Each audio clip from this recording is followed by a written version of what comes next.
Buildings? Commercial buildings? Industrial buildings? A warehouse? Why do you need a building? And how large should it be? To help answer that question, I have Chris McDonald from Buildings on the phone with us today. Chris, how are you doing today? Doing great, Ken. How you doing? Awesome. I'm glad you could be here.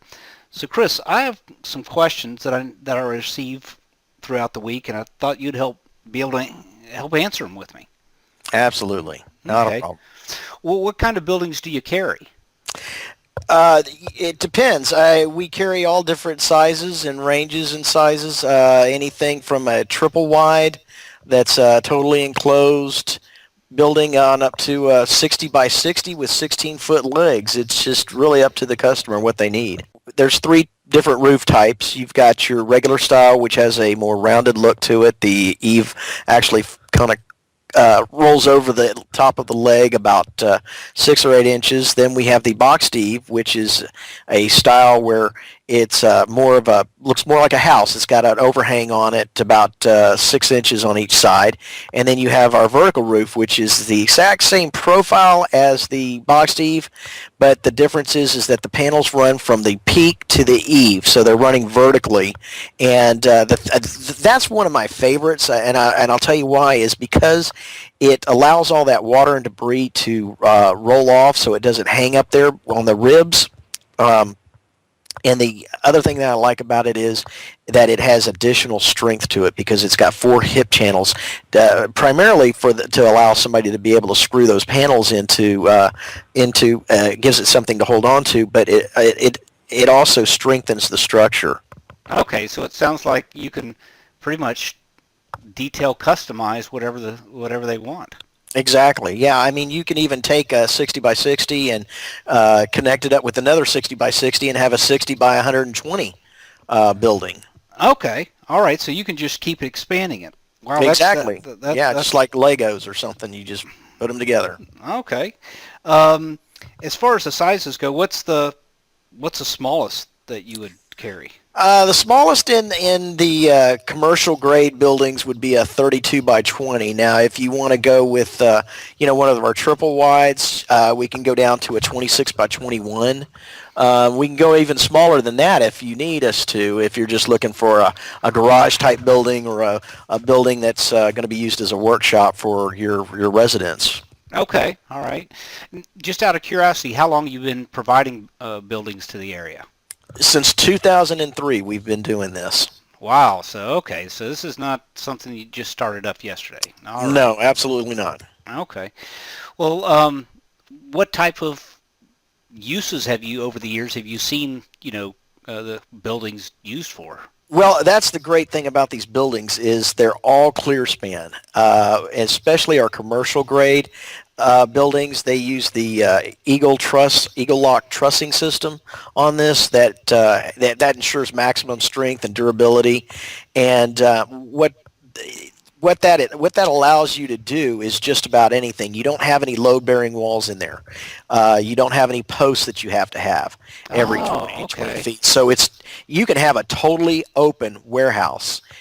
Imagine a 60 by 60 building that's totally open. Just let your imagination run wild as what you can do with that. Wow, that's fantastic. Mm-hmm. So if somebody wanted to get started, what do they need to do?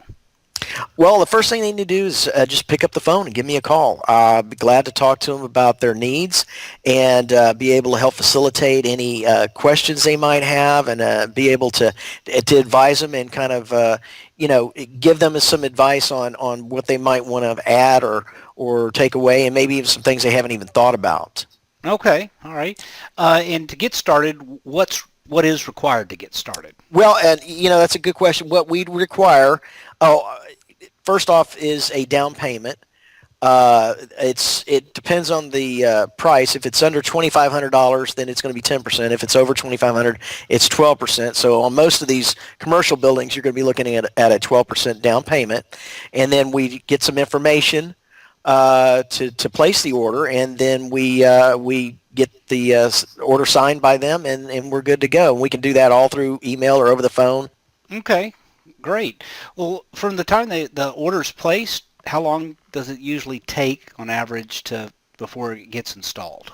It averages about 2 to 4 weeks. One thing that you do want to do on these commercial buildings is make sure that you have some sort of a concrete foundation, whether it be a slab or post or pillars or footings or ribbon ports, so that we have something to set this up on the commercial buildings, on the large commercial buildings especially.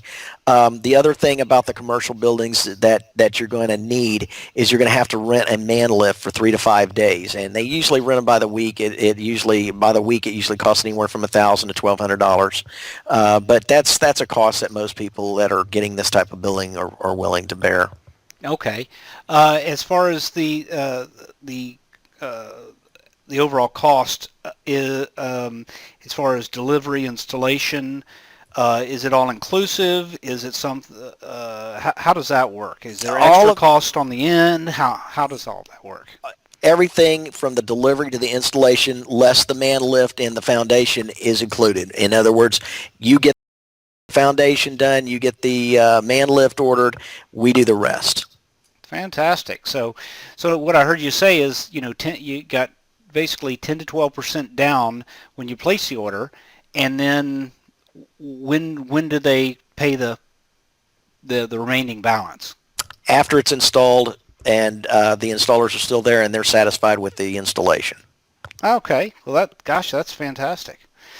Well, that pretty much sums up the questions that I get from people and that they keep asking about. I appreciate your time, Chris, and I'm sure that we're going to be talking again soon.